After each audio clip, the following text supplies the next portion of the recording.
ప్రియమైనటువంటి దేవుని బిడ్డలారా, కొన్ని చూపులు మన జీవితాన్ని మార్చేస్తాయి. కొన్ని క్షణాలు మన గతాన్ని చీల్చి కొత్త జీవితం వైపు నడిపిస్తాయి. ఈరోజు నేను మీకు చెప్పబోయే సాక్ష్యం ఒక నటుడి సాక్ష్యం మాత్రమే కాదు, ఒక మారిపోయిన హృదయపు సాక్ష్యం. 2004లో విడుదలైన the fashion of the Christ cinema గుర్తుందా? ఆ సినిమాలో యేసును విడిచిపెట్టిన విడుదలైనటువంటి ఖైదీ బరబ్బాస్ పాత్ర పోషించిన నటుడు పియెట్రో సరుబ్బి.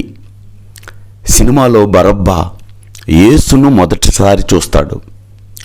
ఆ చూపు చిన్నదే, కానీ ఆ చూపులో ద్వేషం లేదు, నింద లేదు, కేవలం ప్రేమ మాత్రమే ఉంది. ఆ క్షణం గురించి పియెట్రో సరుబ్బి ఇలా అంటున్నాడు: నేను నటించడం లేదు, ఆ చూపు నా ఆత్మను తాకింది. నా జీవితంలో ఎప్పుడూ అనుభవించని శక్తిని అనుభవించాను. బరబ్బాస్ పాత్రలో ఉన్నప్పుడు అతడు సిలువ మీదకి వెళ్ళే యేసును చూస్తాడు. తన స్థానంలో యేసు శిక్ష అనుభవిస్తున్నాడని గ్రహిస్తాడు.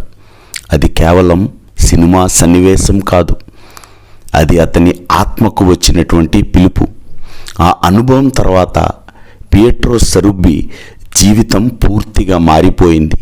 ఆ అనుభవాన్ని ప్రపంచానికి చెప్పేందుకు అతడు ఒక పుస్తకం కూడా రాశాడు, from Barabbas to Jesus converted by a look, ఒక చూపుతో మారిపోయిన జీవితం అనే పుస్తకం. ఆ చూపు శిక్షించే చూపు కాదు, అది తిరస్కరించే చూపు కాదు, అది క్షమించే చూపు, అది ప్రాణమిచ్చే చూపు.